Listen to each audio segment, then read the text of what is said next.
Thank you so much for joining. And thank you to World Happiness Week for this opportunity and privilege to share my story. A broken teacup, filling the cracks with mindfulness, essentialism, and self care so we can all reconnect with ourselves. Hi, my name is Div Manickam, a mindful soul and a believer in simplicity. Like an alchemist, I love bringing the two worlds together and finding the magic in it. So join me today as I share my story about essentialism for your mind, body, and soul. This exploratory search on the road to productivity with happiness came with knowing what truly matters, finding the time and space for sleep, balanced nutrition, exercise, and memory. We often measure our success by the amount of things we have. And that's where I knew that I was focusing on the wrong things. Before we dive in, let me tell you a little bit about myself. My life values are inspire, influence, and impact. And I recently embarked on a journey with stress and anxiety, mindfulness and essentialism, diversity and belonging. I'm committed to break the stigma and be a voice for the unspoken. I self-published my first book, A Broken Teacup, in December 2021, and most recently self-published my second book, Fearless, Be an Authentic Leader You Will Follow, in Feb 2022. So let's talk about what we're here for, happiness and essentialism. Thich Nhat Hanh says, there is no way to happiness. Happiness is the way. And that's why when I think about happiness and essentialism coming together in a forum like today, happiness is not the things that we have. It wasn't just about the physical things. It was about making space and time for things, ideas, and passions that really matter. So let's take a minute. What does essentialism mean to you? What does happiness mean to you? And I'm going to introduce you to my counsel. My counsel are these voices in my head. They are always there to tell me what I'm not doing. So meet negative Nancy, always telling me what's wrong and not focusing on the positive. Worrisome Will is always worrying about the next thing or the next decision. Overthinker Bob, overanalyzing to justify everything that I do. And I did have an experience recently where my stress and anxiety peaked and I had to find a restroom pronto. But that's when I took mindfulness into being. I took a few deep breaths and I found my positive Pam. I know I got this. I don't need all the answers today. So friends, today is another beautiful day, and I'm going to take it one day at a time.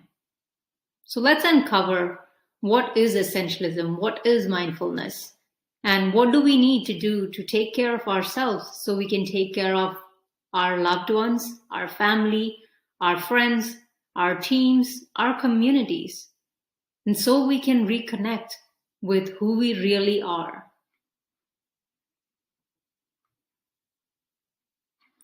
Let's start with mindfulness. Mindfulness for your mind, body, and soul. Now, mindfulness for your mind, body, and soul can mean a lot of things for a lot of people. But for me, it's finding the balance. It's finding the unity, finding myself and discovering who I really am. Allowing my soul to be fully present in what I do and staying focused in the now and here. There are 4 areas that I discovered that mindfulness had a role to play for my life and to put stress and anxiety at bay. Sleep, nutrition, exercise, and memory. So take a minute. What does mindfulness mean to you?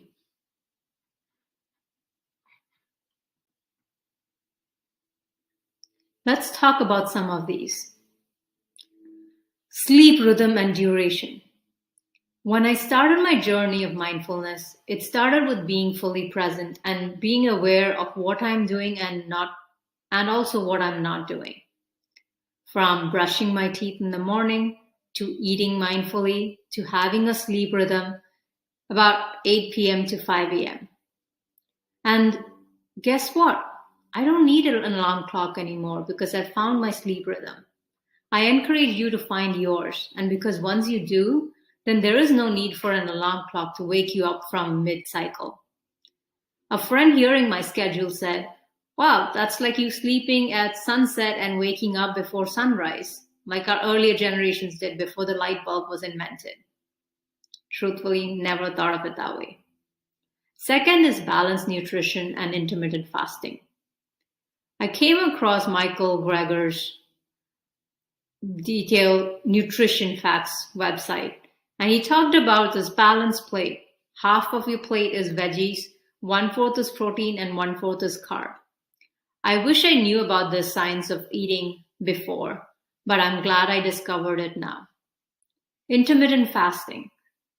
Since I try to eat my dinner by 5 p.m., by 6 p.m., I have 6 p.m. to 8 a.m. to give my body the rest it needs to recuperate. So no ad hoc snacking times, and also being mindful of when I eat. This is why I definitely recommend finding the things that help you, finding the right nutrients that you need for your body, and making sure you have that as you need it. For me, my intermittent fasting of around roughly 14 hours works pretty well. Find what works for you. Walk to remember. This is important because exercise and movement plays a really important role. Recently, I was reading the book Blue Zones where they talk about centenarians and their lifestyles. And the biggest key that I discovered was movement. Making sure that your body is active and that it's getting the right amount of exercise it needs. For me, it's about 20 minutes of cardio. I usually like stationary bike rides, and then at least 30 to 60 minutes of walk in the afternoons or in the mornings when possible. The fourth is memory. We all take time and space for granted, and I realized there was a time in my life when I started forgetting things. I always took pride in remembering date of births of friends that I knew 20 years ago, and for some reason that all started to vanish away.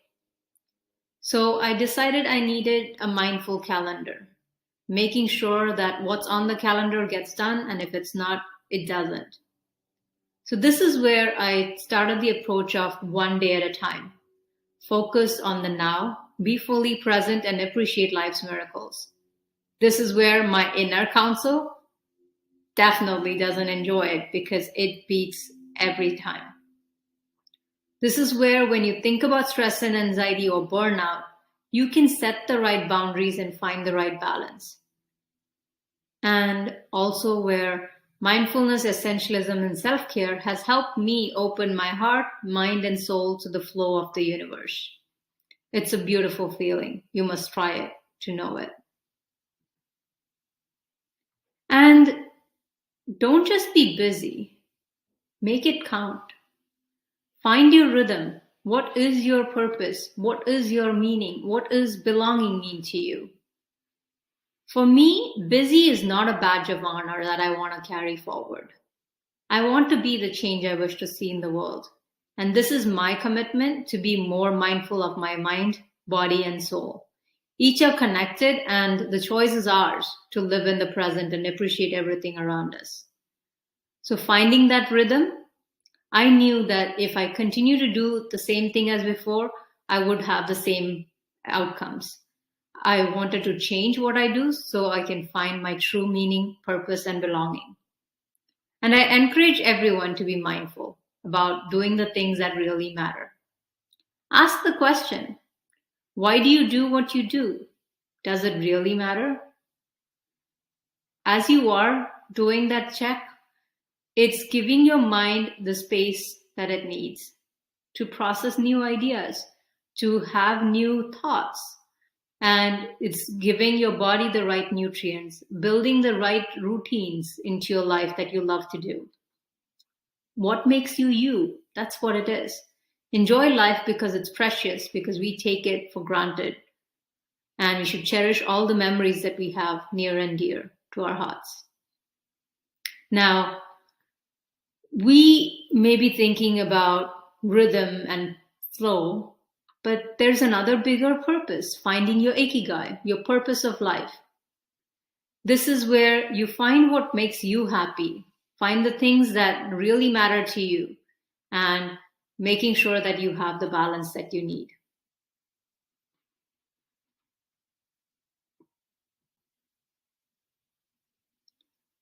Truth is, you have the power to choose. Essentialism is not a lifestyle. It's a state of being happy with what truly matters. When I simplified my life over the past 2 years, I started to appreciate every little joy in my life. And those are the miracles that are worth counting. You can't go back and change the beginning, but you can start where you are and change the ending. A beautiful quote by C.S. Lewis. So embrace the spirit of wabi-sabi and kintsugi every day. You can mend the cracks with golden glitter and shine bright as a star. You can appreciate the little joys, accept your flaws, setbacks, and experience the beauty in simplicity. Trust me, this journey is one of a lifetime and totally worth it. If you want to talk more, I'm always here. My book, A Broken Teacup, walks through my journey from meeting the counsel all the way to essentialism and my pursuit of happiness. I wish I could say one day I woke up with the voices in my head and the next day I found my pursuit of happiness. But it has been a journey, and a journey worth sharing. And I am privileged to share this opportunity with all of you and share that our words and ideas can change the world. And so here I am, doing my part to help. Now, there's another important concept that over the past 2 years has probably impacted me a lot. And this is the concept of bibliotherapy. Now, bibliotherapy didn't happen overnight. At first, my brain was brain dead. I couldn't think. I couldn't process information. I didn't know why I did certain things. I needed a literal reboot. This is when I realized that I needed to slow down and take the time for the things that really matter to me. I had to take baby steps, to be honest, because I couldn't really read or consume information because I had a big information overload. I took the time to start reading 15 minutes through Blinkist. And some of these books that you're seeing here were my starting point, like Thich Nhat Hanh's Miracle of Happiness, Haneem Suneem's book, The Things You See When You Slow Down, Ikigai, The Courage to Be Happy, Untethered Soul. And as I ventured, I started finding one book after the other as if they were stepping stones into my life, helping me realize that I had the answers within me all along, that happiness is within. From Dalai Lama's The Book of Joy, to Wabi Sabi, to Ichigo Ichi, to Huge, to Finding Sisu, to Dr. James Doty Into the Magic Shop, and then reading The Alchemist again. All of these books have had such an impact in my life that probably the last book that I read in this collection is Man's Search for Meaning. And I realized my search for meaning comes in empowering others and helping them be their best. So thank you so much for this opportunity today. I'm blessed to be here with all of you. and I'm here to help you in any way I can. I'll be sharing my picture perfect introduction in a workshop as well. And if you're interested, definitely join us. Ichigo Ichi, beautiful souls. Here's a beautiful quote to wrap up our session today. I love the feeling of loving you, and how you feel about me is irrelevant. I love the feeling of loving you. I want to tell you a little story about the book cover of A Broken Teacup. When I finished writing the book, I wasn't sure what visual I wanted, but I knew that I wanted to show a broken teacup in a human way. And then when I started searching online, I discovered this image of a human hand with cracks filled in gold. Isn't it a beautiful representation? I couldn't be more grateful to Simon Lee for sharing this 3D rendering on Unsplash. And that's my story of a broken teacup, filling the cracks with mindfulness, essentialism, and self-care. Because let's be honest, if we are not focusing and taking care of our own selves, it's hard for us to reconnect with ourselves, to reconnect with our teams, with our families, with our friends, with our communities. And this is an opportunity for all of us to take one step forward, to reconnect.